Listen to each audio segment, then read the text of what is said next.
नमस्कार साथियों, मैं मनीष मिवाल आप सभी का आपके अपने चैनल में तहे दिल से स्वागत और अभिनंदन करता हूं। मैं उम्मीद करता हूं कि आप सभी शानदार, जबरदस्त और जिंदाबाद होंगे और आप सभी की कक्षा 12 की जो तैयारियां हैं वो बिल्कुल धमाकेदार चल रही होंगी। और इन्हीं धमाकेदार तैयारियों को और भी धांसू बनाने के लिए आज हम लोग पढ़ने जा रहे हैं कक्षा 12 की राजनीति विज्ञान में समकालीन विश्व राजनीति कंटेम्प्रेरी वर्ल्ड पॉलिटिक्स की किताब का अध्याय 8 पर्यावरण और प्राकृतिक संसाधन, इन्वायरमेंट एंड नेचुरल रिसोर्सेज। इसके बाद जो हमारा एक चैप्टर बाकी रहेगा बच्चों, जो कि है वैश्वीकरण, ग्लोबलाइजेशन, हमारा टॉपिक एक चैप्टर बाकी रहेगा। और आज इस चैप्टर का हम लोग पढ़ रहे हैं लेक्चर नंबर 1। तो जैसा कि बच्चों आप सभी को पता है कि आपकी अपनी लर्न एंड शेयर आर्ट्स की एप्लीकेशन मार्केट में आ चुकी है, जो कि प्ले स्टोर पर जाकर के आप डाउनलोड कर सकते हैं और उसका लिंक आपको डिस्क्रिप्शन में मिल जाएगा। और इस एप्लीकेशन पर आप लोगों के लिए हैंड रिटन नोट्स हैं, आप लोगों के लिए सारे वीडियोस हैं। इसकी जो पीडीएफ है, जो लेक्चर होगा उसकी पीडीएफ वहां पर जाती है, वन शॉट्स की पीडीएफ वहां पर जाती है। और इसके अलावा जो भी बच्चा इस एप्लीकेशन को डाउनलोड करने के बाद कोर्सेज से जुड़ता है, कक्षा 12 का अर्थशास्त्र का कोर्स है, कक्षा 12 राजनीति विज्ञान का कोर्स है, भूगोल का कोर्स है, तो जैसे कि हम 12th पॉलिटी के बच्चे हैं, तो अगर आप पॉलिटी का कोर्स लेते हैं तो आपको पीडीएफ भी मिलेगी, आपको हैंड रिटन नोट्स भी मिलेंगे, आपको वीडियोस भी मिलेंगे, आपको ऑब्जेक्टिव टेस्ट भी मिलेंगे, आपको मॉडल पेपर्स भी कराए जाएंगे, वन शॉट की पीडीएफ्स भी मिलेंगे। और इन सबसे महत्वपूर्ण चीज जो है वो है डाउट सॉल्विंग ग्रुप। बच्चों जब भी आप पढ़ाई कर रहे हो, आप पढ़ाई तो कर ही रहे हो, पढ़ाई कर रहे हो, इसका मतलब डाउट आएगा, तो डाउट आप उस डाउट ग्रुप में डाल सकते हो, जहां पर मैं रहूंगा आपके पास और आपके डाउट सॉल्व कर दूंगा। रात को पढ़ रहे हो रात को डाल दो, सुबह उठते ही मैं आपके डाउट सॉल्व कर दूंगा। सुबह पढ़ रहे हो सुबह डाल दो, मैं आपके उसी टाइम डाउट सॉल्व कर दूंगा। तो डाउट सॉल्विंग ग्रुप एक सबसे बेहतरीन फैसिलिटी यहाँ पर है। इसके अलावा और भी काफी सुविधाएं इसमें आपको कोर्स में दी जाएंगी। और यहाँ पर सिर्फ और सिर्फ नाम मात्र फीस है, नाम मात्र फीस, सिर्फ इतनी सी फीस ली जा रही है जितनी कि आप 2-3 दिन, 4 दिन, 5 दिन में खर्च कर देते हो। और ये फीस पूरी 30 मई 2024 तक आप लोगों के पास ये कोर्स रहेगा, जब तक आप इस कोर्स का पूरा आनंद उठा सकते हैं, पढ़ सकते हैं। और कक्षा 12 में आप अपने पूरे 100 में से 100 मार्क्स राजनीति विज्ञान में या बाकी जिस भी सब्जेक्ट का आप लेते हैं उसमें ला सकते हैं। अब लेने के लिए करना क्या होगा गुरुदेव? सबसे पहले तो एप्लीकेशन डाउनलोड कर लो और उसके बाद अपने ये जो 2 नंबर हैं अपने लर्न एंड शेयर आर्ट्स परिवार के, उनके पास कॉल करो, उनको बोलो सर मैम मुझे राजनीति विज्ञान का कोर्स लेना है, तो आप प्लीज मुझे बताइए कि मुझे क्या करना है। तो मैम आपको पूरी डिटेल दे देंगी और फिर आप वहां से कोर्स परचेज कर सकते हैं। चलिए, तो अब इस चैप्टर में क्या क्या पढ़ना है गुरुदेव हमें? हम पढ़ेंगे कि वैश्विक राजनीति में पर्यावरण की चिंता क्यों। सबसे इंपॉर्टेंट टॉपिक यही है कि जब यहाँ पे प्राकृतिक पर्यावरण की संसाधन की बात आ रही है तो ये तो भूगोल का मुद्दा है, हम राजनीति विज्ञान में क्यों पढ़ रहे हैं जानेंगे। विश्व की साझी संपदा की सुरक्षा की बात करेंगे, पर्यावरण के मसले पे भारत का क्या पक्ष रहता है वो बात करेंगे, पर्यावरण के जो आंदोलन है वो एक हैं या अनेक हैं वो भी देखेंगे, और जो मूलवासी इंडिजिनियस पीपल है वो और उनके अधिकारों की चर्चा भी अपन लोग करने वाले हैं इस पूरे चैप्टर में। पर आज के लेक्चर में हमें क्या पढ़ना है गुरुदेव? आज हमारा महत्वपूर्ण और बड़ा ही महत्वपूर्ण टॉपिक है, वो है वैश्विक राजनीति में पर्यावरण की चिंता क्यों। मतलब ये जो हमारी वर्ल्ड पॉलिटिक्स है, ये जो हमारी ग्लोबल पॉलिटिक्स आज हम लोग पढ़ रहे हैं, इस वर्ल्ड पॉलिटिक्स में हम पर्यावरण की चिंता क्यों कर रहे हैं वो हमारा मुद्दा है। तो चलिए शुरू करते हैं आज के लेक्चर को। वैश्विक राजनीति में पर्यावरण की चिंता क्यों? देखिए, आपके दिमाग में जो सवाल आ रहा है कि सर हम पॉलिटिक्स पढ़ रहे हैं, पॉलिटिक्स में हमने सरकारों के बारे में पढ़ना होता है, ठीक है। पॉलिटिक्स में चलो 2 सरकारों के बीच में संबंध कैसा है वो पढ़ना होता है, वो भी बात ठीक है। पॉलिटिक्स में अंतर्राष्ट्रीय संगठनों की भूमिका होती है, वो भी ठीक है, वहां तक भी ठीक है। पर ये जो पर्यावरण का मुद्दा है, ये जो इन्वायरमेंट का मुद्दा है, ये तो भूगोल में पढ़ाया जाना चाहिए था। और भूगोल में पढ़ा देते ठीक है, और अगर इकोनॉमिक्स में भी पढ़ा देते तो थोड़ा ठीक था, क्योंकि हमारे पर्यावरण में हम खनिज वनिज निकालते हैं, वहां से इकोनॉमिक डेवलपमेंट होता है, आर्थिक विकास होता है, तो थोड़ा बहुत ठीक था। पर हमारे पॉलिटी वाले बच्चों के कोर्स में क्यों फालतू बढ़ाया गया? तो देखिए, कोई भी चीज फालतू नहीं है। अब वैश्विक राजनीति में पर्यावरण को क्यों जोड़ा गया या ये टॉपिक हमें क्यों पढ़ना पड़ रहा है वो मैं आपको बताता हूं। वैसे तो आज का पूरा लेक्चर इसी पर है। देखिए, आज अगर हम पर्यावरण की जब चिंता करते हैं तो हम कहते हैं वैश्विक तापवृद्धि हो रही है, ग्लोबल वार्मिंग हो रही है। हम ये कह रहे हैं कि जो हमारे ग्लेशियर्स है, जो हमारे हिम है वो जो बर्फ के जो हैं वो पिघलते हुए जा रहे हैं उस वैश्विक तापवृद्धि के कारण। हम कह रहे हैं आज ओजोन में छेद हो रहा है। ये सब के क्या कारण है? हमारे यहाँ पे हमारे पृथ्वी पे कार्बन डाइऑक्साइड का बढ़ना, ग्रीन हाउस गैसेस का बढ़ना जिसमें CO2 है, मीथेन है, ऐसी गैसेस हैं, पेड़ों का काटना, ये सारे कारण हैं। इन सभी कारणों के कारण कहीं ना कहीं पर्यावरण पे संकट आ रहा है। अब ये जो सभी संकट आ रहे हैं ये किसी एक देश के तो कारण है नहीं, सभी अपनी तरफ से सारा ही योगदान दे रहे हैं सब। तो अब जब ये सभी ने मिलकर के समस्या को शुरू करा है तो इस समस्या का समाधान भी तो सबको ढूंढ करके करना होगा। पूरा विश्व जब एक साथ आएगा तभी तो इन समस्याओं का समाधान हो सकता है। और जैसे कि जब आपने लास्ट चैप्टर सुरक्षा का पढ़ा उसमें हमने देखा था कि वैश्विक तापवृद्धि एक ऐसा मुद्दा है जिसपे सभी देश एक साथ आकर करके काम करेंगे तभी कहीं ना कहीं इस पर कंट्रोल पाया जा सकता है, नहीं तो थोड़ा सा इम्पॉसिबल सा होगा। तो आज ये हमारे मुद्दे हैं, जब तक सारे विश्व की सरकारें साथ में बैठ कर करके हमारे विश्व के जो पूरा पर्यावरण है उसको सुधारने का काम नहीं करेगी तब तक थोड़ा सा इम्पॉसिबल है। और जहां पर बात सरकारों की आ जाती है वो मुद्दे वैश्विक पॉलिटिक्स में उठेंगे। और एक बात हमेशा ध्यान रखिएगा बच्चों, सामाजिक के जो विषय हैं, चाहे हिस्ट्री हो, भूगोल हो, अर्थशास्त्र हो, राजनीति विज्ञान हो, कोई अलग अलग नहीं है, सब एक जुड़े हुए हैं, सब एक धागे से निकले हुए अनेकों धागे की बात यहाँ पर होती है। आप राजनीति विज्ञान में आप इतिहास की भी चर्चा कर सकते हैं, आप अर्थशास्त्र की भी चर्चा कर सकते हैं, आप भूगोल की भी चर्चा कर सकते हैं। भूगोल में आप अर्थशास्त्र की भी चर्चा करेंगे, राजनीति की भी चर्चा करेंगे, इतिहास की भी चर्चा होगी। इतिहास में भी राजनीति की बात होती है, अर्थशास्त्र की बात होती है, भूगोल की बात होती है। ये सब पूरा मिक्सचर है बेटा, अलग अलग नहीं है, ये सब एक है। यही सामाजिक विज्ञान की या आर्ट्स के विषयों की जो है सुंदरता होती है, विशेषता होती है कि ये सब एक है, अलग अलग नहीं है। आप हर सब्जेक्ट में कुछ ना कुछ आप ढूंढोगे ही, क्योंकि पूरा समाज से जुड़ा हुआ है, सोसाइटी से जुड़ा हुआ है और समाज भी एक दूसरे से जुड़ा हुआ ही है। तो आइए देखते हैं। इस पुस्तक में हमने विश्व राजनीति में बड़े सीमित अर्थों में चर्चा की है। मसलन हमने युद्ध और संधि की बातें की, राज्य शक्ति के उत्थान और पतन की चर्चा हुई, या फिर हमने अंतर्राष्ट्रीय फलक पर अपने देश की नुमाइंदगी करने वाली सरकारों और अंतर्राष्ट्रीय संगठनों की बातें की। देखिए इस पुस्तक में हमने जो विश्व राजनीति है उसमें बड़े सीमित अर्थों में, मतलब लिमिटेड ही जो है हमने पढ़ा है। जैसे कि हमने युद्ध और संधि की बात करी, ये बात ठीक भी है, क्योंकि जब हम विश्व राजनीति की बात कर रहे हैं, हम वर्ल्ड पॉलिटिक्स की बात कर रहे हैं, तो वहां पर युद्ध आ जाते हैं। जैसे आप लोगों की युद्ध की बात करूं तो जैसे हमने शीत युद्ध के बारे में इस किताब में पढ़ा, वैसे वो चैप्टर हट गया है, परंतु जो दूसरा चैप्टर था दो ध्रुवीयता का अंत, उसमें पूरा का पूरा शीत युद्ध का ही आधार है, शीत युद्ध के कारण है। आपने शीत युद्ध के बारे में पढ़ा, आपने ये देखा कि दोनों ही महाशक्तियों ने, चाहे वो सोवियत संघ हो चाहे वो अमेरिका हो, दोनों ने ही शीत युद्ध को कम करने के लिए बहुत सारी संधियां करी हैं, बहुत सारे समझौते करे हैं। संधियों की चर्चा अपन लोगों ने करी। राज्य शक्ति के उत्थान और पतन, किसी राज्य की ताकत, किसी देश की ताकत किस प्रकार से उत्थान हो रहा है वो भी देखा है, और किस प्रकार से पतन हो रहा है, किस प्रकार से गिर रही है वो भी देखा। जैसे कि उदाहरण के तौर पर सोवियत संघ का पूरा विघटन हम लोग इस विश्व राजनीति की किताब में पढ़ करके आए हैं। इसके अलावा अंतर्राष्ट्रीय फलक पर अपनी नुमाइंदगी करने वाले, मतलब हमारे देश की नुमाइंदगी, हमारे देश का रिप्रेजेंटेशन करने के वाले, प्रतिनिधित्व करने वाली सरकारों की हमने चर्चा करी कि साहब इस समय से इस समय तक ये सरकार रही, उन्होंने ये मुद्दा उठाया, वहां पर विश्व शांति में ये कदम उठाया गया, वो देखा है। और हमने चर्चा करी अंतर्राष्ट्रीय संगठनों की, इंटरनेशनल ऑर्गेनाइजेशन की चर्चा करी, हमने बात करी संयुक्त राष्ट्र संघ की करी, हमने अंतर्राष्ट्रीय मुद्रा कोष की करी, हमने विश्व बैंक की करी, हमने इस प्रकार के अनेकों जो अंतर्राष्ट्रीय संगठन है, जो राष्ट्रों से मिलकर के संगठन बन रहे हैं, उन संगठनों की चर्चा करी। ये हमने विश्व राजनीति की किताब में चर्चा करी। और कहीं ना कहीं ये सभी चर्चाएं आप लोग जायज ठहराते हैं कि जब हम राजनीति पढ़ रहे हैं, पॉलिटिक्स पढ़ रहे हैं, ये चर्चाएं बिल्कुल ठीक हैं, बट वैश्विक राजनीति में पर्यावरण क्यों, ये दिमाग में है। तो यही आज हम पूरा कवर करेंगे, देखेंगे। जैसे कि मैंने आपको बता दिया है, पर अब पूरा जो किताब में दे रखा है उसको एक बार देखते चलेंगे। जैसे पूरी पृथ्वी पर अलग अलग देशों के जो झंडे हैं वो दिखाए गए हैं। अध्याय 7, मतलब जो लास्ट जो चैप्टर हमारा रहा है, उसमें हमने विश्व राजनीति के दायरे को थोड़ा बढ़ाकर उसमें गरीबी और महामारी जैसे विषय भी शामिल कर लिए। ऐसा करने में कोई मुश्किल भी नहीं, क्योंकि हम सब मानते हैं कि गरीबी और महामारी पर अंकुश रखने की जिम्मेदारी सरकार की है। अब जब आपने पिछला अध्याय पढ़ा जिसमें हमने सुरक्षा की बात करी, हमने सिक्योरिटी की बात करी, आपको सबसे इंपॉर्टेंट बात तो सिक्योरिटी या सुरक्षा का अर्थ वहां पर समझ में आया।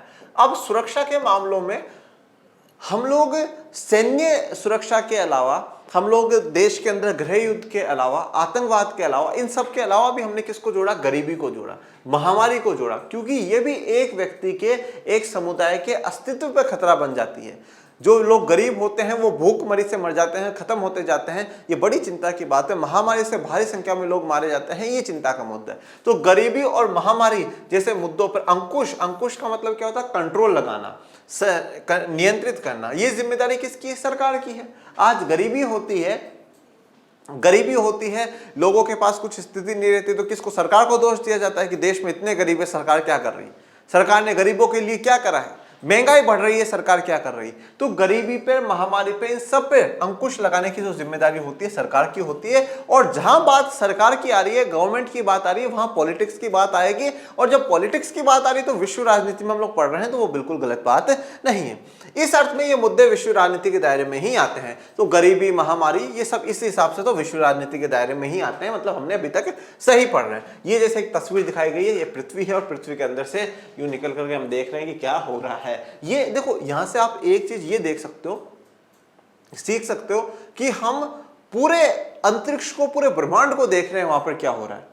हम ये देख रहे हैं मंगल पे पानी है या नहीं है, हम ये देख रहे हैं वहां पर वो चीज मिलेगी या नहीं मिलेगी, हम ये देख रहे हैं उसने वहां ये सैटेलाइट भेज दी या नहीं भेज दी, हम ये सारे काम, पर हम ये खुद ये नहीं देख रहे हैं कि एग्जैक्टली पृथ्वी पे क्या हो रहा है। देखो, ये अब पृथ्वी के अंदर से सबको देख रहा है, पर ये नहीं देख रहा कि पृथ्वी की क्या स्थिति है।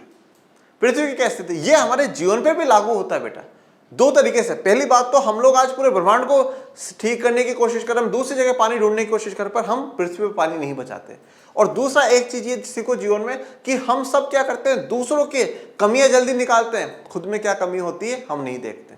तो इसीलिए तो संत कबीर कहते हैं कि मैं जग में बुरा ढूंढने चला और जब मैंने खुद को देखा तो मुझसे बुरा ना कोई। मतलब हमें कमियां हैं, हमें खुद की कमियां नजर नहीं आएगी, हमें दूसरों की कमियां नजर आएगी। हम दूसरों पे देखते हैं, अरे उसमें ये कमी, अरे उसमें ये कमी, वो ऐसा बोलता है, अरे वो ऐसा करता है, पड़ोस के घर पे, अरे वो ऐसा कर रहा था, वो ऐसा कर रहा था। तो हम क्या है, हम कभी खुद के अंदर नहीं देख रहे। हमारी हमेशा आदत क्या पड़ गई है, बाहर दूसरे लोगों की तरफ देख करके उनकी कमियां, उनकी बुराई निकालने की। तो ये जो इमेज यहाँ पे लगाई कि एक बहुत बड़ी, मतलब आपके लिए मैसेज वाली इमेज है। ओके,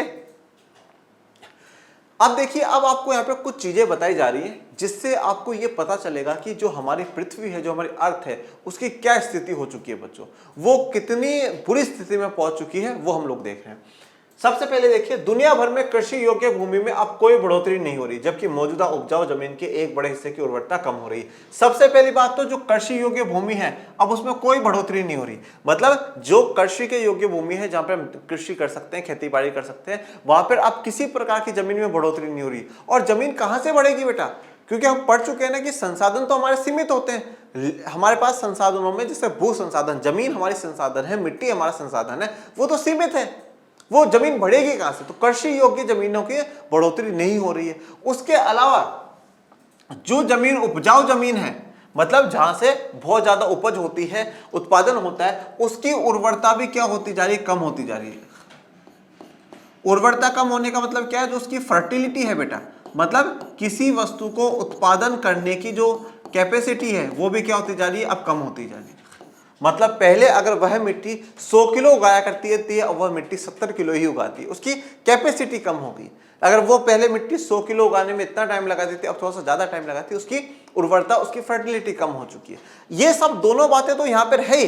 उसके अलावा आप ये भी देखो कि जमीन कम हो चुकी है, जो जमीन है हमारे पास उसमें उत्पादन कम हो चुका है, पर हमारी जो जनसंख्या है, जो हमारी पॉपुलेशन है, वो लगातार बढ़ती जा रही है। विश्व की जो पॉपुलेशन है, जनसंख्या है, वो लगातार बढ़ रही है।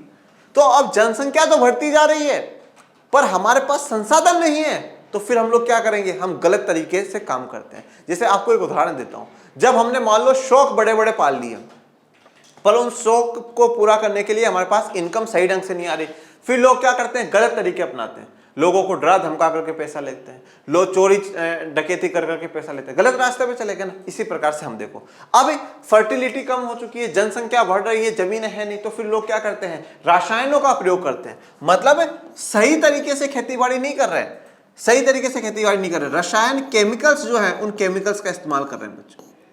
हम आज देखो, आज हम लोग केमिकल वाले फर्टिलाइजर क्या होती है, खाद होती है बेटा, जिससे कि माना जाता है कि मिट्टी का उपजाऊपन जो है, फर्टिलिटी है, वो बढ़ती है। अब वो खाद मिला दोगे, वो अच्छा होगा। तो हम रासायनिक केमिकल फर्टिलाइजरों का इस्तेमाल कर रहे हैं। हम केमिकल पेस्टिसाइड, कीटनाशकों का, मतलब कोई जो पेड़ पौधा होता है, उस पर जो कीट, कोई छोटा मोटा सूक्ष्म जीव लग जाता है और पेड़ को खराब करता है, तो हम कीटनाशक डाल देते हैं और वो पौधा ठीक हो जाता है। इस प्रकार की हम चीजों का प्रयोग कर रहे हैं। इससे हुआ क्या, इससे उत्पादन बढ़ गया, तो जितना जनसंख्या को चाहिए था उतना वो मिलने लग गया, पर समस्या क्या हुई? सबसे पहले तो ये जो केमिकल्स है जमीन में जाने लगे। अब आपको पता है कि हमारे जमीन में पानी होता है तो उस पानी को भी खराब करना शुरू कर दिया। दूसरी बात, अब ये उस जो पौधा है उसके हर जगह जगह केमिकल हो गया, वो केमिकल हमारे बॉडीज में जा रहा है, हमारे शरीर को खराब कर रहा है। हम कहते हैं ना, अरे पहले के लोग तो जो 100-100 साल के रहा करते थे, आजकल तो 20 साल का यूं रहता है, तो उसको पौष्टिक जो चीज है वो नहीं मिल रही। हम केमिकल्स का इस्तेमाल हम लोग करने लगे हैं। हम केमिकल्स मतलब आप कह सकते हैं कि अब हमारे बॉडीज के अंदर केमिकल ही है, हम केमिकल ही खा रहे हैं। पहले के लोग थे जो बिल्कुल जो रियल फूड हुआ करता था वो, और अब तो इतना यहां तक का हो गया है कि अगर इस प्रकार से नहीं हो रहा है तो लोग सुई लगा लगा करके फलों को अच्छी साइज दे रहे हैं जिससे कि लोग खरीद सके। तो हम ये सोचो कि हमने हमारी प्लेनेट की, हमने हमारी पृथ्वी की क्या स्थिति कर दी है कि वो हमें खाने तक के भोजन के लिए हमें इतना संघर्ष करना पड़ा, तरसना पड़ रहा है। अब आपको लोगों को कुछ समय पहले की बात मैं बताता हूं कि जैसे आप लोगों को पता होगा, सदगुरु का नाम आपने सुना होगा, बड़े ही शानदार व्यक्ति हैं। उन्होंने एक मूवमेंट चलाया था जिसका नाम था सेव सोइल, ठीक है, कि मिट्टी को बचाओ। वो ये कहते हैं कि हमने हमारी मिट्टी को बर्बाद कर दिया है, इस मिट्टी से हमें सब कुछ मिलता है, इस मिट्टी के ही हम बने हुए हैं, ये मिट्टी है तो हम है, क्योंकि वह मिट्टी में कुछ उगेगा तो हम खाएंगे, और हम खाएंगे तो हमारा जीवन बना रहेगा। और इस जो अब इस मिट्टी के द्वारा भाई जो भी उग रहा है उसको जानवर भी खा रहा है, फिर उसी समय दूध, पौष्टिक जो चीजें हैं, घी वी, वो भी मिल रहा है। मतलब हमारा जीवन इस मिट्टी पे, इस मिट्टी को बचा करके रखना चाहिए, पर हमने मिट्टी को भी क्या करते जा रहे हैं, खराब करते जा रहे हैं। तो उन्होंने एक बहुत बड़ा पूरा अंतर्राष्ट्रीय ये मुद्दा चलाया कि सेव सोइल, सोइल को बचाना है, मिट्टी को बचाना है। जैसा कि आपने लर्निंग शेयर के प्लेटफॉर्म पर भी बहुत बार देखा होगा, सेव सोइल की बात हुई है। तो ये पहली चिंता का विषय है जहां पे कृषि योग्य भूमि में बढ़ोतरी नहीं हो रही है, जो है उसकी भी उर्वरता कम हो चुकी है, और लगातार इस पे एक पॉइंट और जोड़ लीजिए कि जनसंख्या भी लगातार बढ़ती हुई जा रही है। ये एक तस्वीर आपको दिखाई है खेतीबाड़ी की। चारों के चारे खत्म होने को है और मत्स्य भंडार घट रहा है। अब चारों के चारे क्या होते हैं? ऐसे स्थान बच्चों जहां पे जानवरों को चराने के लिए ले जाया जाता है, ठीक है, जानवर जाते हैं वहां चरते हैं, पर अब वो चारागाह भी क्या हो रहे हैं, खत्म होते जा रहे हैं, क्योंकि जमीन ही नहीं है, कहां पर चरेंगे बेचारे, वो भी खत्म होते जा रहे हैं। अब वो उनकी जमीन, चारागाहें नहीं है, इसका मतलब क्या है, इसका प्रभाव जानवरों पर पड़ रहा है, और जानवरों से जो हमें पदार्थ मिलते हैं उसका मतलब प्रभाव हम सब पर पड़ रहा है। और जो मत्स्य भंडार है, जो मछलियों के भंडार है, वो भी घट रहा है। क्यों घट रहा है? क्योंकि हम लोगों ने क्या कर दिया, हम लोगों ने पानी है उसको भी प्रदूषित कर दिया। उससे उनके जो मत्स्य है, मछलियां, मत्स्य का मतलब होता है मछलियां, मछलियों पर भी बड़ा प्रभाव पड़ रहा है, बुरा प्रभाव पड़ रहा है। ये तस्वीर एक आपको मछलियों की यहाँ पर दिखाई गई है। जलाशयों की जल राशि बड़ी तेजी से कम हुई है, उसमें प्रदूषण बढ़ा है, इससे खाद्य उत्पादन में भी कमी आ रही है। जलाशयों की जल राशि, जलाशयों का मतलब क्या है, जहां पे जल रखा जाता है, ठीक है, मतलब कहीं पे भी जल को इकट्ठा करा जाता है वो। अब ये जितने भी जलाशय हैं, हर जगह हमारे पास जल राशि कम होती जा रही है। अब मतलब आप सीधा से यहाँ कह सकते हो पानी हमारे पास कम होता जा रहा है, जो प्योर फ्रेश वाटर है वो कम होता जा रहा है। अब फ्रेश वाटर जब कम होता जा रहा है, क्यों हो रहा है? क्योंकि उसमें प्रदूषण बढ़ा दिया। आप सोचिए, हम लोगों ने नदियों को माँ का दर्जा दिया है, परंतु आज हम लोगों ने क्या स्थिति कर दी है उन नदियों की, कितनी गंदगी हमारी नदियों में आज हो रही है। बड़ी चिंता का विषय है ये। हम लोग नदियों को गंदा नहीं कर रहे हैं, हम हमारा आने वाला जो भविष्य है उसको अंधकार में डाल रहे हैं बेटा। हम कुछ भी वहां फेंक देते हैं, कहीं भी पानी का कोई झील दिखी उसमें कुछ डाल दिया, नदियों में कुछ डाल दिया, कितना प्रदूषण बढ़ चुका है। आज उस जल के जो जीव है उनको तो समस्या है ही, पर हम लोगों को भी समस्या होगी, क्योंकि जल राशि जैसे कम होगी तो खाने पीने का जो भी उत्पादन होता है उस पर भी प्रभाव पड़ेगा। क्यों? क्योंकि पानी तो चाहिए ना भैया, पानी की तो आवश्यकता होगी उसको। संयुक्त राष्ट्र संघ की मानव विकास रिपोर्ट के अनुसार विकासशील देशों की 66.3 करोड़ जनता को स्वच्छ जल उपलब्ध नहीं होता है। यहां की 2 अरब 40 करोड़ आबादी साफ सफाई की सुविधाओं से वंचित है बच्चों। इस वजह से 30 लाख से ज्यादा बच्चे हर साल मौत के शिकार होते हैं। संयुक्त राष्ट्र संघ की मानव विकास रिपोर्ट, अब याद करिए कक्षा 10 की बात, यह मानव विकास रिपोर्ट कौन निकालता है बच्चों? यह निकालता है UNDP। क्या फुल फॉर्म है इसका? United nation development programme, united nation development programme. Hindi में क्या लिखेंगे गुरुदेव? संयुक्त राष्ट्र संघ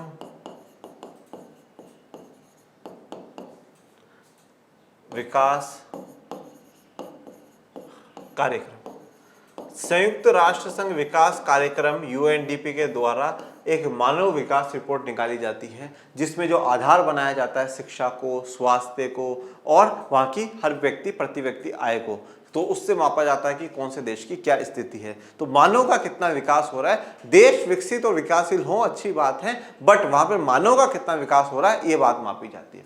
तो इस मानव विकास रिपोर्ट जो कि 2016 में आई थी, इनके अनुसार जितने भी विकासशील देश हैं आज उनकी 66.3 करोड़ जो जनता है, कितनी 66.3 करोड़ जो जनता है उसको स्वच्छ जल उपलब्ध नहीं है, मतलब पीने का साफ पानी नहीं मिल रहा है। पूरे विश्व में जो विकासशील देश है उनकी 66.3 करोड़ जनता को पीने का साफ पानी नहीं मिल रहा। बड़े दुख की बात है।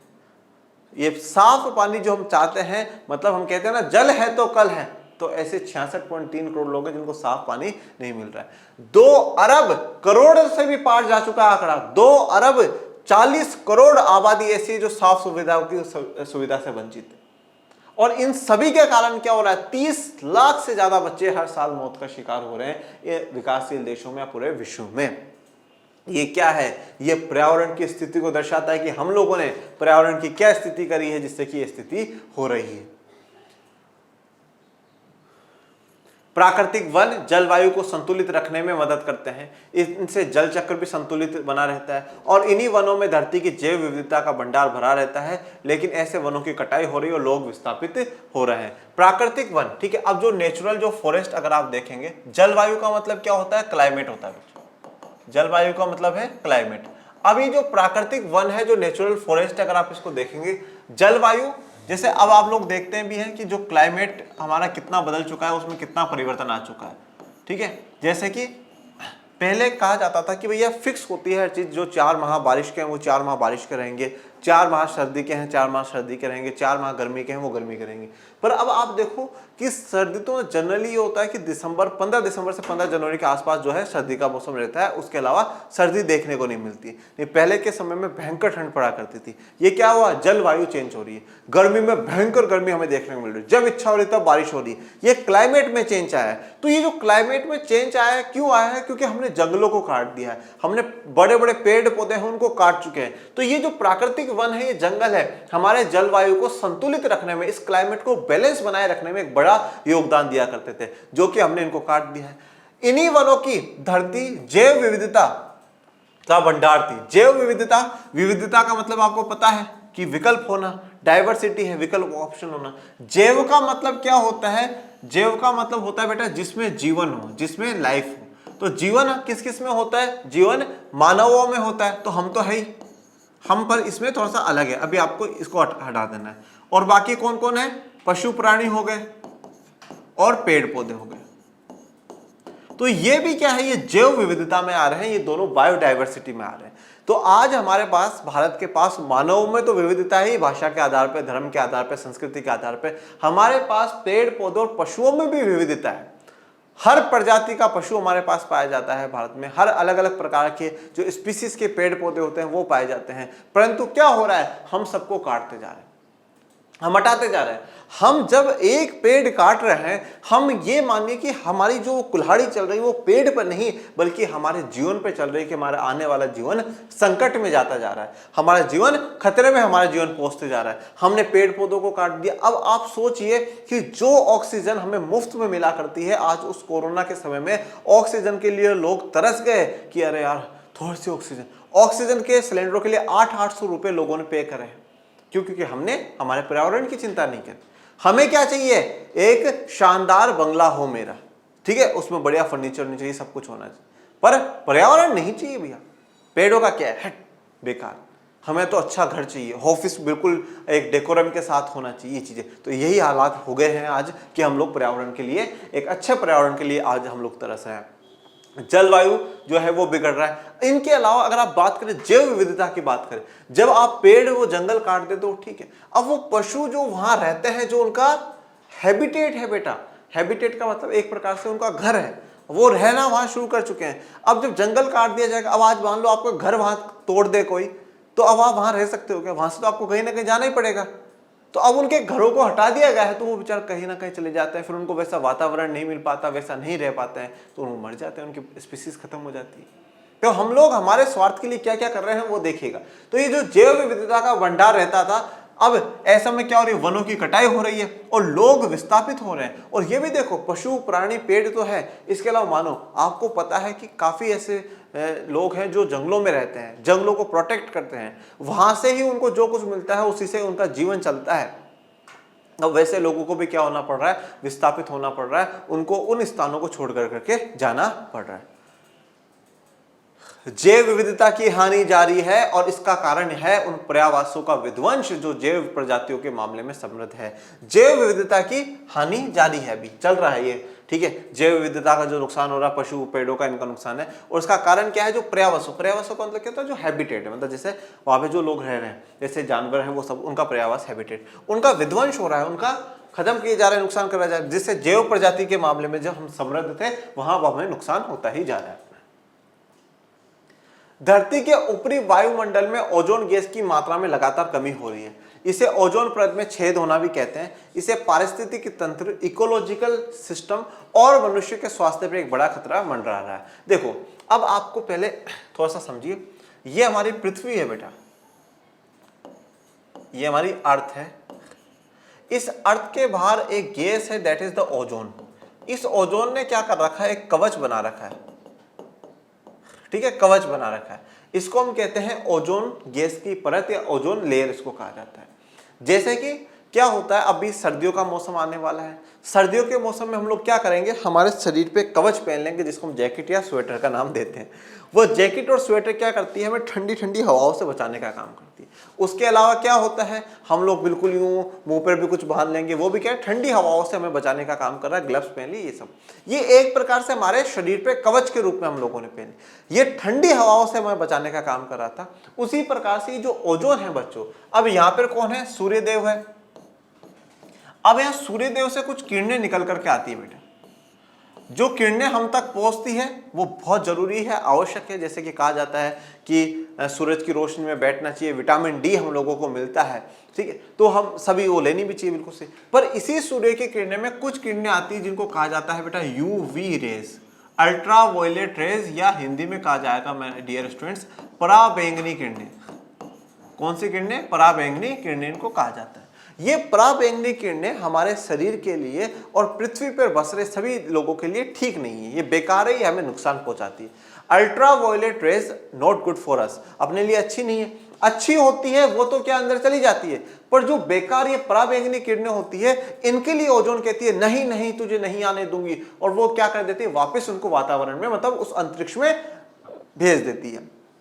अब सूर्यदेव इनको कहते हैं ओजोन लेयर को, ए ओजोन समझ समझ, ये पृथ्वी के लोग किसी के सगे नहीं है, एक दिन तुझे बड़ा नुकसान पहुंचा देंगे ये लोग। ओजोन कहती है नहीं नहीं सूर्यदेव ना, मैं इनके लिए चाहे मर जाऊंगी पर इनको हानि नहीं होने दूंगी, इनको नुकसान नहीं पहुंचने दूंगी। तो सूर्यदेव कहते हैं ठीक है कोई बात नहीं, कर इनका प्रोटेक्शन कर। फिर क्या होता है, हम लोग यहाँ पे, हम जो प्राणी अर्थ पर बसे हुए हैं, हम लोगों ने CO2 बहुत यहाँ पे बढ़ गए, कार्बन डाइऑक्साइड। देखो, अब ईश्वर ने, प्रकृति ने बैलेंस बना करके भेजा था कि भाई इतने लोग हैं, इतना पेड़ पौधे हैं, ये CO2 छोड़ेंगे, पेड़ पौधे कंज्यूम कर लेंगे, O2 छोड़ेंगे, सब कुछ सही। अब हमने CO2 को कंज्यूम करने वालों को तो क्या कर दिया, हटा दिया, तो CO2 क्या वातावरण में जा रही है। ये CO2 क्या कर रहा है, इस ओजोन की दुश्मन है। CO2 बढ़ी, ओजोन को नुकसान, मिथेन गैस बढ़ी, ओजोन को नुकसान, एयर कंडीशन में क्लोरोफ्लोरोकार्बन जो चल रहा है एसी में, वो जो है वो उसके लिए नुकसान, ये सब बढ़ गया। रेफ्रिजरेटर में जो क्लोरोफ्लोरोकार्बन आती है वो नुकसान है। हम सब इनका प्रयोग करने लगे, अब हमने हमारी इस ओजोन के बारे में तो सोचा नहीं। जो ओजोन हमारे लिए इतना कष्ट उठा रही थी, उस ओजोन के लिए हमने सोचा नहीं, ओजोन को नुकसान पहुंचा दिया और ओजोन में हो गया छेद, मतलब ओजोन हो गई कमजोर। तो उस दिन फिर सूर्यदेव ने बोला देख ले ओजोन, बोला था ना मैंने, ये किसी के सगे नहीं है ठीक है, ये नुकसान पहुंचाएंगे तुझे। तो अब हमने ओजोन को नुकसान पहुंचा दिया। फिर कहा जाता है कि कोरोना के समय में जो लोग घरों में रहे तो ओजोन की स्थिति में सुधार आया है। तो आप सोचिए, जो ओजोन हमारी इतनी रक्षा कर रही थी, उस ओजोन की परत में भी छेद हो चुका है। तो ये बड़ी चिंता का विषय है, और इससे जो पूरा पारिस्थितिकी तंत्र है, पारिस्थितिकी तंत्र या इकोलॉजिकल जो सिस्टम है, इकोलॉजिकल सिस्टम का मतलब क्या है कि हम सीधा ये जो पूरा हमारा पर्यावरण है, हम सभी लोग, हर व्यक्ति, प्राणी, पशु, प्राणी, पेड़ पौधे सब एक दूसरे पे निर्भर है। ये जो पूरा इकोलॉजिकल जो बैलेंस हमारा बनाया हुआ है, सिस्टम बना हुआ वो, और हर मनुष्य के स्वास्थ्य पे एक बड़ा खतरा मंडरा रहा है, क्योंकि जब ये यूवी रेज अंदर जाती है तो बड़े बड़े भयंकर खतरनाक रोगों को जन्म शरीरों में देती है। पूरे विश्व में समुद्र तटीय क्षेत्रों का प्रदूषण भी बढ़ रहा है। यद्यपि समुद्र का मध्यवर्ती भाग अभी भी अपेक्षाकृत स्वच्छ है, लेकिन इसका तटवर्ती जल जमीनी क्रियाकलापों से प्रदूषित हो रहा है। पूरे विश्व में समुद्र तटीय क्षेत्रों का प्रदूषण बढ़ रहा है। समुद्र के जो तट है, जैसे ये समुद्र हो गया, यहाँ पे तट है, तो यहाँ पे क्या हो रहा है, प्रदूषण बढ़ रहा है, क्योंकि हम कचरा फेंक देते हैं, वो पानी है वो पूरा खराब हो। अब ये जो बीच वाला है, अब ये बीच वाला तो क्या है, फिर भी साफ अपेक्षा करते, बट यहाँ पे क्या ज्यादा प्रदूषण फैलता जा रहा है। क्यों? क्योंकि जमीनी क्रियाकलापों से। जमीनी क्रियाकलापों से क्यों? क्योंकि जमीन पे वहां हम लोग रहते हैं, तो हम ऐसे क्रियाकलाप करें, कुछ भी फेंक दिया। हम लोग कहीं पानी होता है और कुछ होता है तो उसको पानी थोड़ी समझते हैं, हम तो कचरे की गाड़ी समझते हैं। ये लो वहां से कचरा उठाया, यहाँ फेंक दिया, ये झील है इसमें ये फेंक दिया, इस प्रकार से। तो ये क्या है, समुद्र का जो तट है वो खराब होता जा रहा है। और अब देखो यहां तक अगर है तो फिर वो आगे आगे तक भी पानी खराब ही होगा।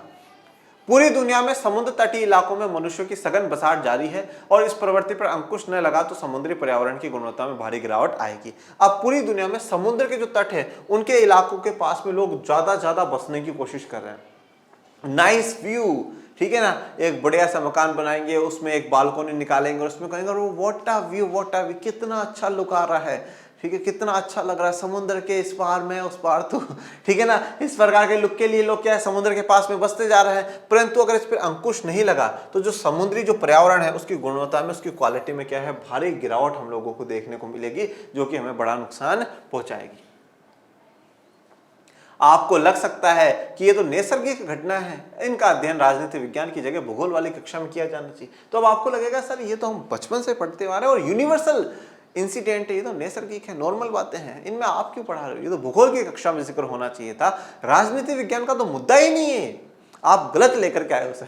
और आपसे भी बड़ी गलती करी है एनसीईआरटी वालों ने इस चैप्टर को जोड़ करके। परंतु मैं क्या कहता हूं, एनसीईआरटी गलत नहीं हो सकती, एनसीईआरटी ने लिखा है सही लिखा होगा। लेकिन जरा फिर से सोचिए, पर्यावरण के नुकसान से जुड़े जिन मसलों की चर्चा ऊपर की गई उन पर अंकुश रखने के लिए अगर विभिन्न देशों की सरकारें कदम उठाती है तो इन मसलों की परिणति इस अर्थ में राजनीतिक होगी। देखिए अब जरा सोचिए, जो पर्यावरण के जो नुकसान अभी तक आप लोगों ने देखे कि जमीन कम हो रही है, कृषि के लिए खेतीबाड़ी की जमीन कम हो रही है, उर्वरता कम होती जा रही है, ओजोन परत में छेद आ रहा है, समुद्र की जो तट है उसमें गिरावट आ रही है, खराब हो रहा है, जो बच्चे हैं 30 लाख बच्चों की मौत होना, स्वच्छ जल ना मिलना, साफ सफाई से वंचित होना, ये सारी समस्याएं, इन सभी समस्याएं जो हो रही हैं पर्यावरण में, इनमें अंकुश रखने का जो काम है, कंट्रोल लगाने का काम है, वो विभिन्न देशों की सरकारों को कदम उठाना पड़ेगा। ठीक है, इन सभी समस्याओं का समाधान निकालने के लिए कंट्रोल करना पड़ेगा इन सब पे, और वो कौन करेगी, सरकारें करेगी, कदम उठाएंगी। तो जब सरकारों की कहीं बात आ रही है तो उसका परिणति, मतलब जो उसका आउटकम है, उसका जो कॉन्सिक्वेंसेस है, जो उसका रिजल्ट है, वो क्या होगा, राजनीतिक होगा। मतलब जहां पर सरकार कुछ काम कर रही है वो राजनीतिक है। और आप लोग बड़े अच्छे से वाकिफ हो चुके हैं कि राजनीति या पॉलिटिक्स क्या होती है। पॉलिटिक्स वो नहीं है जो हम समझते हैं कि कहीं पर भी अगर कुछ गलत हो रहा है तो हमने उसको राजनीति का नाम दे दिया। राजनीति वो नहीं है। ये आप कक्षा 11 के अध्याय 1 राजनीतिक सिद्धांत एक परिचय में पढ़ करके आ चुके हैं कि राजनीति क्या होती है। इन मसलों में अधिकांश ऐसे हैं कि किसी एक देश की सरकार इनका पूरा समाधान अकेले दम पर नहीं कर सकती। इस वजह से ये मसले विश्व राजनीति का हिस्सा बन जाते हैं। देखो इन मसलों में अधिकांश ऐसे हैं कि अगर एक देश इनकी समस्या का समाधान करे तो नहीं हो सकता, वो सबको मिलकर करके ही करना पड़ेगा। देखो एक्चुअल में क्या है, आप देखिए, जैसे मैं आपको उदाहरण देता हूँ भूटान का। ठीक है, भूटान की हम लोग बात कर रहे हैं। भूटान अपने पर्यावरण को लेकर के, एनवायरनमेंट को लेकर के बड़ा कॉन्शियस है, बहुत ध्यान रखता है अपने पर्यावरण का। और वहां पे कोई टूरिस्ट घूमने भी जाता है ना, तो उस पे जो है पर्यावरण के लिए सस्टेनेबल डेवलपमेंट, सतत पोषणीय विकास का टैक्स लगाया जाता है, जो कि बहुत अच्छा खासा हाई होता है। वो उस पर अपना पूरा खर्चा पर्यावरण को सेव करने पे रखते हैं। वहां की नीतियां कहती है कि शायद 50% से ज्यादा क्या करना होगा, पेड़ पौधे वन रखने होंगे। भूटान अपनी तरफ से पर्यावरण के लिए बहुत शानदार कोशिशें कर रहा है। गजब की ग्रीनरी भूटान में है। ठीक है, और ऐसा भारत में भी है कि 33% वन होना चाहिए, पर भारत में भी 24% है। तो भूटान ये काम कर रहा, तो क्या अकेले भूटान के काम करने से सारी समस्याओं का समाधान हो जाएगा? नॉट पॉसिबल, बिल्कुल भी नहीं हो सकता है। तो जब भूटान के अकेले से नहीं करने से हो सकता, तो मैंने यहाँ पर जो उदाहरण दिया वो यही बताने के लिए कि जो पूरा विश्व साथ मिलकर के काम करेगा तभी समस्याओं का समाधान निकल हो सकता है। क्योंकि आज मान लीजिए कि जो ओजोन की जो है वहां छेद हो रहा है, वहां एक देश दो देश चलो कंट्रोल कर ले CO2 पे, उन पे, तो पर बाकियों का तो नुकसान हो ही रहा है ना, तो वो उससे तो ओजोन को नुकसान होगा ही। तो इसलिए सबका साथ आना जरूरी है और इसलिए यह विश्व राजनीति का हिस्सा बन जाएगा। मतलब मैं ये कहना चाहता हूं, पूरी दुनिया के सभी लोगों को मिलकर करके हमें पर्यावरण की रक्षा करनी होगी। लोगों का, हर देश में लोगों का जो प्रतिनिधित्व कर रही है वो सरकारें कर रही हैं। सरकारें हमारा प्रतिनिधित्व करें, मतलब विश्व की सभी सरकारें साथ बैठे और ये तय करें कि साहब अब हमें हमारे पर्यावरण को बचाना है। बहरहाल पर्यावरण और प्राकृतिक संसाधनों के मसले एक और गहरे अर्थ में राजनीतिक है, परंतु चलो यहां तक तो राजनीतिक है ही, परंतु उसके अलावा पर्यावरण और प्राकृतिक संसाधन एक और गहरे अर्थ में क्या है, राजनीतिक है। कैसे हैं, आइए देखते हैं। कौन पर्यावरण को नुकसान पहुंचाता है? अब आपके दिमाग में कुछ सवाल आ रहे होंगे कि कौन पर्यावरण को नुकसान कौन पहुंचाता है। कि देखो सर, मैं तो, हमारे तो घर में एसी भी नहीं है, हम तो पानी भी मटके का ही पीते हैं, और सर गमले में पौधे भी बहुत लगा रखे हैं, नुकसान पहुंचा कौन रहा है सर? तो ये पर्यावरण को नुकसान कौन पहुंचाता है? उसके अलावा अगर नेक्स्ट क्वेश्चन पे बात करें, इस पर रोक लगाने के लिए उपाय करने की जिम्मेदारी किसकी है? चलो मान लिया इतना नुकसान हो गया, इतनी समस्या खड़ी हो गई, पर अब इस पर रोक लगाने के लिए जिम्मेदारी किसकी है? कौन जिम्मेदार है, कौन रेस्पॉन्सिबल है कि हाँ साहब मैं रोकूंगा? धरती के प्राकृतिक संसाधनों में किसको कितने इस्तेमाल का हक है, और धरती के जो प्राकृतिक संसाधन है, जो नेचुरल रिसोर्सेज है, उस पर किसको कितना इस्तेमाल का हक है कि साहब मैं इतना यूज कर सकता हूं, मैं इतना यूज कर सकता हूं। ऐसे सवाल आपके दिमाग में भी आ रहे होंगे, तो उन्हीं दिमाग सवालों का जवाब देते हैं। इन सवालों के जवाब बहुधा इस बात से निर्धारित होते हैं कि कौन देश कितना ताकतवर है। इस तरह ये मसले गहरे अर्थों में राजनीतिक है। तो इन सारे सवालों का जो जवाब है वो ये है कि कौन देश कितने ताकतवर है। देखो, ये हमेशा से ही चला आया है कि ताकतवर ने हमेशा कमजोर का शोषण करा है। अब जो ज्यादा ताकतवर देश होते हैं वो क्या करते हैं, वो तो अपना खूब उद्योग लगा रहे हैं, पेड़ पौधों को काट रहे हैं, उद्योगों का विकास कर रहे हैं। उन उद्योगों से जो वेस्ट निकल रहा है वो पानी में जा रहा है, उनसे जो फालतू की गैसेज निकल रही है वो पर्यावरण में जा रही है। ये अब वो ताकतवर है, उनका खूब पैसा है, खूब है, अब कमजोरों को वो चलने नहीं देते। तो आर्थिक ताकतवर देश कौन कितने हैं, ये इस मसले में भी एक बार राजनीतिक हो जाता है। हालांकि पर्यावरण से जुड़े सरोकारों का लंबा इतिहास है, लेकिन आर्थिक विकास के कारण पर्यावरण पर होने वाले असर की चिंता ने 1960 के दशक के बाद से राजनीतिक चरित्र ग्रहण कर लिया है। देखो, पर्यावरण से जुड़े जो सरोकार है, सरोकारों का मतलब एक प्रकार से जो कंसर्न है, पर्यावरण से जुड़े हुए जो मुद्दे हैं, उनका एक लंबा इतिहास रहा है। पर आर्थिक विकास के कारण, इकोनॉमिक डेवलपमेंट के कारण, मतलब बड़े बड़े उद्योग बना रहे हो, इन सब कर रहे हो, इन आर्थिक विकास के कारण जो पर्यावरण पे जो नुकसान हुआ है उसका जो जिक्र होना शुरू हुआ वो 1960 के दशक से हुआ, 1960 के बाद होना शुरू हुआ। अब आप ये चीज देखो भाई, भारत तो हमेशा से ही पर्यावरण की रक्षा करता था, इन्वायरमेंट की आज नहीं, हमेशा से ही रक्षा करी है। हमने हर पेड़ पौधों को बचाने की कोशिश करी है, ठीक है। जंगलों को बड़ा पवित्र माना है, वहां से अलग अलग पदार्थ हमें मिलते थे, हमें तो भारतीयों को तो ज्ञान था। पर जब ब्रिटिशर्स इंडिया आए तो उनको लगा ये जंगल, ठीक है, क्या है ये जंगल, काट दो इन सबको, काट दिया, वहां पे खेतीबाड़ी करवाने लगे। खेतीबाड़ी में क्या करवाया, जो उन लोगों के लिए यूजफुल चीज थी, जो उनको पसंद आती थी वो करवाया। तो ये जो पूरे पर्यावरण का नुकसान भी करा, तो ये सारी यूरोपीय कंट्रियों की देन है। वही एशिया अफ्रीका के देशों में गए, वहां पे पर्यावरण को उनको सबको नष्ट कर दिया है। अब इनको चिंता हो रही है कि साहब हम मर जाएंगे अगर ऐसे पर्यावरण की हालत चलती रही। तो इस प्रकार से भी एक राजनीतिक रूप है। वैश्विक मामलों से सरोकार रखने वाले एक विद्वत समूह क्लब ऑफ रोम ने 1972 में लिमिट्स टू ग्रोथ शीर्षक से एक पुस्तक प्रकाशित की। यह पुस्तक दुनिया की बढ़ती जनसंख्या के आलोक में प्राकृतिक संसाधनों के विनाश के अंदेशे को बड़ी खूबी से बताती है। तो वैश्विक मामलों का सरोकार रखने वाली एक समूह है, विद्वत समूह है, जानी पहचानी या विद्वान जो समूह है, क्लब ऑफ रोम। उन्होंने 1972 में एक किताब जारी करी बेटा, जिसका नाम था limits to growth. Limits to growth. अब जैसे आप कभी कभार मोटिवेशनल स्पीकर्स हैं, उनको सुनते होंगे, ग्रोथ, आप इंसान की कोई संभावना नहीं है, अनंत है इंसान, इंसान कुछ भी कर सकता है, ठीक है, ऐसा कर सकता है इंसान, वैसा कर सकता है, लिमिट नहीं होनी चाहिए, लिमिटलेस होना चाहिए। ऐसा सुना होगा आप लोगों ने बहुत से मोटिवेशनल स्पीकर्स के पास से। पर यहाँ पे सुनो कि हमारा जो पर्यावरण है वो धीरे धीरे क्या होता जा रहा है, कमजोर होता जा रहा है। और इसलिए क्या है, लिमिट्स टू ग्रोथ, मतलब हमारी जो अभी हमने बात करी ना इकोनॉमिक डेवलपमेंट या आर्थिक विकास, तो उसमें ग्रोथ जो है अब उस पर क्या लिमिट लगने की बात आ रही है। क्यों? क्योंकि हमारे पर्यावरण को हमने नुकसान पहुंचाया और उस नुकसान के कारण उस नुकसान का जो भुगतान है वो जनता को करना पड़ेगा। तो इस किताब में यही बताया गया है कि इस पर्यावरण को आर्थिक विकास के कारण बड़ा नुकसान हो रहा है, इसलिए ग्रोथ पे लिमिट लगेगी। और इसमें एक बात ये भी कही गई कि बढ़ती जो जनसंख्या है, क्योंकि आप ये चीज देखो, सारे जो संसाधन है उन पर जो प्रभाव पड़ रहा है वो बढ़ती हुई जनसंख्या के कारण पड़ रहा है। तो बढ़ती जनसंख्या के आलोक में, आलोक मतलब बढ़ती जनसंख्या को ध्यान में रखते हुए ये बोला गया है कि प्राकृतिक संसाधनों का जो विनाश हो रहा है वो बड़ा ही डेंजरस है, नहीं होना चाहिए। संयुक्त राष्ट्र संघ पर्यावरण कार्यक्रम यूएनईपी सहित अनेक अंतर्राष्ट्रीय संगठनों ने पर्यावरण से जुड़ी समस्याओं पर सम्मेलन कराए और इस विषय पर अध्ययन को बढ़ावा देना शुरू कराया। संयुक्त राष्ट्र संघ पर्यावरण कार्यक्रम यूएनईपी ऐसे संगठनों ने ऐसी जुड़ी समस्याओं पर काफी सम्मेलन कराए, मतलब मीटिंग्स कराई हैं और ऐसे विषयों पर अध्ययन को आगे बढ़ाया है। ऐसी ही एक मीटिंग है। इस प्रयास का उद्देश्य पर्यावरण की समस्याओं पर ज्यादा कारगर और सुलझी हुई पहलकदमियों की शुरुआत करना था। तभी से पर्यावरण वैश्विक राजनीति का एक महत्वपूर्ण मसला बन गया है। अब ये जो सम्मेलन कराने का जो उद्देश्य है वो क्या है, ये मीटिंग करवाने का उद्देश्य क्या है कि पर्यावरण की समस्याओं को ज्यादा कारगर तरीके से समझना, तो सही तरीके से और भी बेहतर तरीके से समझा जाए। क्योंकि विश्व के सभी लोग बैठेंगे, विश्व के सभी अलग अलग देशों के प्रधान बैठेंगे, तो उनको पता बताएंगे कि साहब ये समस्या बड़ी है, तो अच्छी तरीके से समझ सके और उन पर क्या सुलझी हुई, मतलब सही समझदारी किस प्रकार से हम पहलकदमी कर सकते हैं, शुरुआत कैसे कर सकते हैं। तब से पर्यावरण वैश्विक राजनीति का एक बड़ा महत्वपूर्ण मसला बन गया है।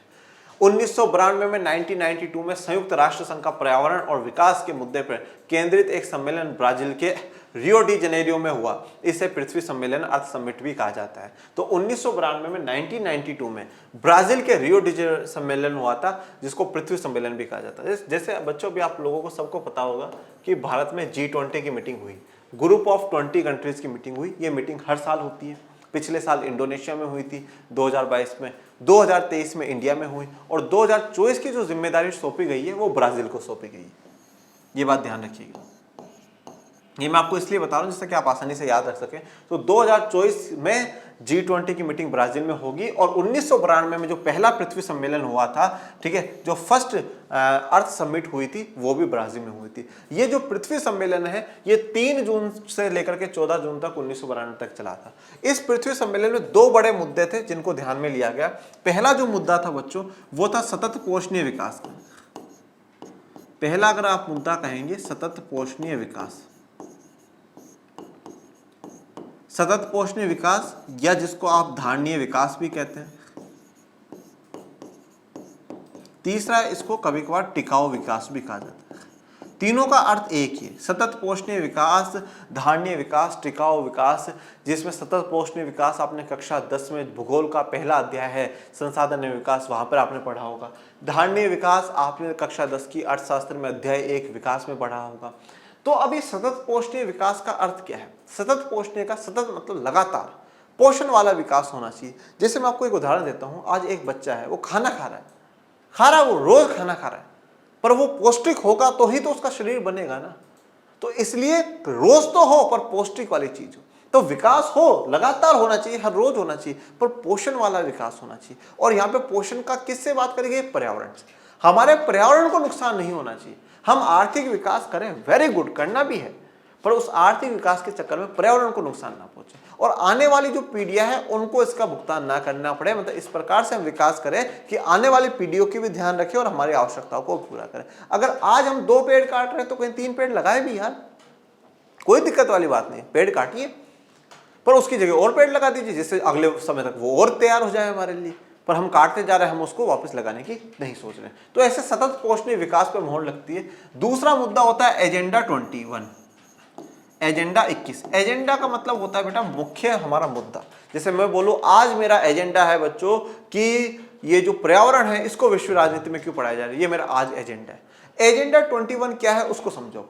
देखो आप सभी को पता है कि आज हम लोग 2001 से लेकर करके 2023 में हम पहुंच चुके हैं। हम क्या कहते हैं, हम 21वीं शताब्दी में जी रहे हैं। कब जी रहे हैं? 21वीं शताब्दी में जी रहे हैं। और ये जब 1992 में मीटिंग हुई थी तब ये कौन सी शताब्दी चल रही थी? 20वीं शताब्दी चल रही थी। तो एजेंडा 21 मतलब 21वीं शताब्दी के लिए एजेंडा 21, 21st सेंचुरी के लिए कौन सा होगा? एजेंडा 21 होगा। तो इस एजेंडा 21 में सतत पोषणीय विकास जैसी बातें भी हैं। इस सम्मेलन में टोटल 170 देशों ने भाग लिया। हजारों स्वयंसेवी संगठन जो खुद पर्यावरण पे काम कर रहे हैं ऐसे संगठन, और काफी बहुराष्ट्रीय निगम MNC मल्टीनेशनल कॉर्पोरेशंस को भी बुलाया गया। वैश्विक राजनीति के दायरे में पर्यावरण को लेकर बढ़ते सरकारों को इस सम्मेलन में एक ठोस रूप मिला। तो वैश्विक राजनीति के दायरे में जो पर्यावरण है उसको लेकर के जो चिंता का मुद्दा था उसको सम्मेलन में एक बड़ा ठोस रूप दिया गया और सही प्रकार से अब उस पर काम करने की बात हुई है। इस सम्मेलन से 5 साल पहले 1987 आवर कॉमन फ्यूचर शीर्षक ब्रटलैंड रिपोर्ट छपी थी। रिपोर्ट में चेताया गया था कि आर्थिक विकास के चालू तौर तरीके आगे चलकर टिकाऊ साबित नहीं होंगे। तो 1987 में आवर कॉमन फ्यूचर के नाम से एक रिपोर्ट छापी जाती है, शीर्षक जो ब्रटलैंड रिपोर्ट है वो आती है। इसमें यह बात बोली गई कि जो आज हमारा आर्थिक विकास हो रहा है, हम हमारे आर्थिक विकास के लिए, देश के इकोनॉमिक डेवलपमेंट के लिए जो हम हमारे पर्यावरण को नुकसान पहुंचा रहे हैं, ये आगे चलकर टिकाऊ साबित होने वाला नहीं, मतलब ये टिकने वाला नहीं है। इसका नुकसान ही भुगतना पड़ेगा, ऐसा नहीं है जिससे कि विकास होता ही रहे। विश्व के दक्षिणी हिस्से में औद्योगिक विकास की मांग ज्यादा प्रबल है और रिपोर्ट में इसी हवाले से चेतावनी दी गई है। देखो, विश्व के दक्षिणी हिस्से में औद्योगिक विकास की मांग ज्यादा प्रबल है और रिपोर्ट में इसी हवाले से चेतावनी दी गई। रियो सम्मेलन में यह बात खुलकर सामने आई कि विश्व के धनी और विकसित देश यानी उत्तरी गोलार्ध तथा गरीबी और विकासशील देश यानी दक्षिणी गोलार्ध पर्यावरण के अलग अलग एजेंडे के पैरोकार हैं। अब देखो, इस बात को इंपोर्टेंट तरीके से समझो। ये पृथ्वी का उत्तरी गोलार्ध, ये दक्षिणी गोलार्ध, मतलब उत्तरी गोला दक्षिणी गोला। उत्तरी गोला में जो देश हैं वो सारे के सारे लगभग विकसित देश हैं। वो लोग अपना खूब डेवलपमेंट कर सके हैं, खूब विकास अपना कर चुके हैं, वहाँ पे खूब बड़े बड़े उद्योग हैं, उनकी जीडीपी बहुत अच्छी हो चुकी है। तो अब उन लोगों की तो चिंता क्या है कि पर्यावरण को बचाया जाए, ओजोन को सुरक्षित बनाया जाए, ये चिंता है। ठीक भी, अच्छी बात भी, उनका एजेंडा ये। पर जो दक्षिणी गोलार्ध वाले हैं वो कहते हैं कि हाँ बिल्कुल सही बात है, हम सपोर्ट करते हैं, पर्यावरण को बचाना चाहिए, परंतु पर्यावरण से पहले आप आर्थिक विकास की तो बात करो।